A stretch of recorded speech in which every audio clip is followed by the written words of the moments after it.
আজরাইল ডাক দিয়া বলে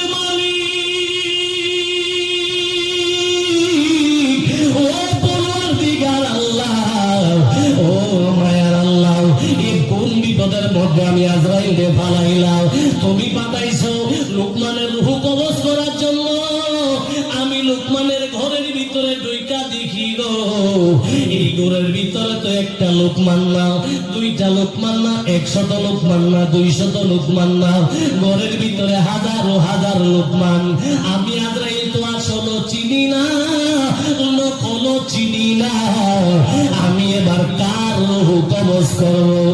এবার আমার আল্লাহ ডাক দেয়া বলে আজরাইল,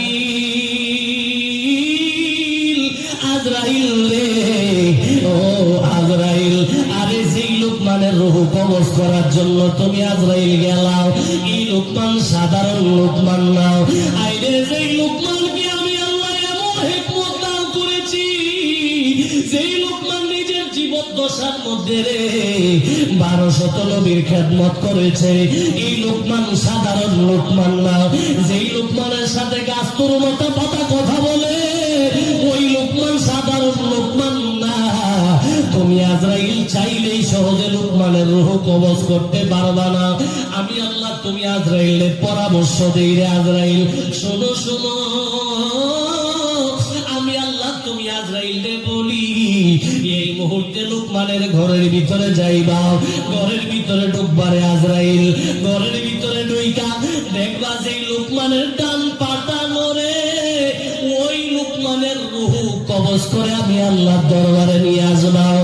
এবার আজরাইল আল্লাহর দরবার থেকে অর্ডার পাইয়া যেই মাত্র হযরতে লুকমানের বাড়ির দিকে রওনা হয়ে গেলেন, আল্লাহর ওলি হযরতে লুকমান ঘরের ভিতরে মুরাকাবার হালতের মধ্যে বৈশা দেখতেছে, আবারও আজরাইল আসতেছে ওনার রূহ মুবারক কবজ করার জন্য। আল্লাহর ওলি হযরতে লুকমান নিজের বডি দাঁড়িয়ে এমন একটা তাওয়াজ্জু মারলো রে, তাওয়াজ্জু দিতে দেরি, আল্লাহর ওলি তাওয়াজ্জু পায়া ঘরের ভিতরে যত হাজারো হাজার লুকমান ছিল প্রত্যেকটা ডান পাগুলা নড়তে শুরু করেছে। চিৎকার মেরে বলুন আল্লাহু আকবার।